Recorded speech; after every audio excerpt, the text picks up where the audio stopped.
I've been a sports fan since I was in seventh grade, so I like to think that I have a different perspective on sports, not really growing up with it like a lot of my peers did. Of course, I've always loved research, so it was easy for me to read into the lore articles and watching YouTube videos on different sports leagues in history. But one thing I've always noticed is these 40-year-old sports fans who sit back and criticize every facet of the modern era of sports. They think the NFL is soft, they think the NBA isn't as physical, Loki, I don't know anything about baseball, but I think it's something to do with whatever Fernando Tatis is doing, like at all times. Like he can't even celebrate or anything. They flash these arguments out of context over and over again to discredit players like LeBron, Tom Brady, Aaron Rodgers, to show how much harder it was in their generation. And I get it. One day I'm going to be using these arguments for myself to discredit whoever comes after Patrick Mahomes and Luka Doncic because I'll always remember how sports were when I was in my prime, but I think it goes too far sometimes. And the person I choose to blame is none other than the Drip King himself, Skip Bayless. Skip has made a career off of bashing LeBron every opportunity he's given. Skip Bayless even thinks LeBron thinks of Skip, which causes him to choke in big moments, like the 2011 finals. For most of us, I think people just mostly hate watch Skip as to how bizarre his takes are, and I really don't think he believes half of what he says on TV. That being said, I think that a lot of older sports fans agree with Skip in a lot of arguments. I mean, the fact that LeBron can't post anything on Instagram without comments like "La fraud," "the 3 6 and 1," "MJ would never," makes me believe this. And that's not saying I don't like it. I don't get it. LeBron can be very unlikable, but it's hard to say LeBron isn't a top two player of all time at this point. What he's done at his age, absolutely astonishing. I believe Michael Jordan is the GOAT, but LeBron certainly has a case to be made for GOAT as well. And I think a lot of bizarre LeBron takes have to do with the sensationalism that is sports Skip Bayless. That brings me to my next point. The treatment of modern players in the NBA, certain players I can understand, like Kyrie Irving.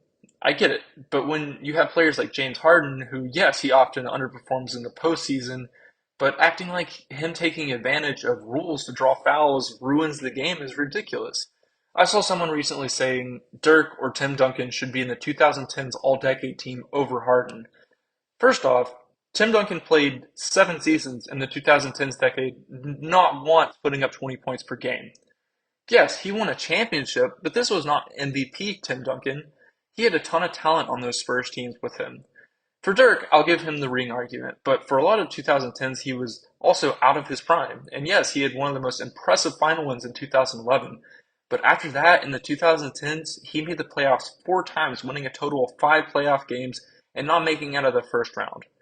Say what you will about Harden, but he averaged 30 points per game in 3 seasons. And to the 2 seasons before the streak, he averaged 29 points per game and he won an MVP in the decade. You can say, but he didn't win a ring.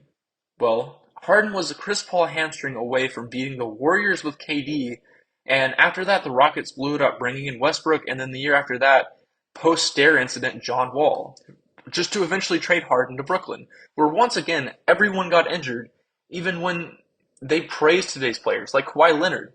Makes absolutely no sense. I remember Kawhi Leonard being called the closest thing to Michael Jordan after 2019. Meanwhile, Kawhi is one of the kings of load management and requested a trade from San Antonio and left the Raptors after winning a championship. All things that old heads usually claim to hate. And while there are a lot of old heads who do this, I found a few that love the modern game. Mainly Big Cat and PFT commenter from Pardon My Take. They have bad takes and obvious satire and again now and again, but they seem to understand the modern game, and I love it. Mainly taking player sides and ownership versus against ownership. This is honestly why I believe Barstool will surpass the mainstream sports media networks. They're far less sensationalized, and I even see the same old heads hating on all of their content that's not sports related on Instagram. In conclusion, this is something that's bothered me for a while. If you've noticed this as well, leave a comment down below and let's start a civilized discussion. And if you're an old head, please tell me why I'm totally wrong and how LeBron would be a G League player if he played in Jordan's era. Please leave a like and subscribe for more content like this.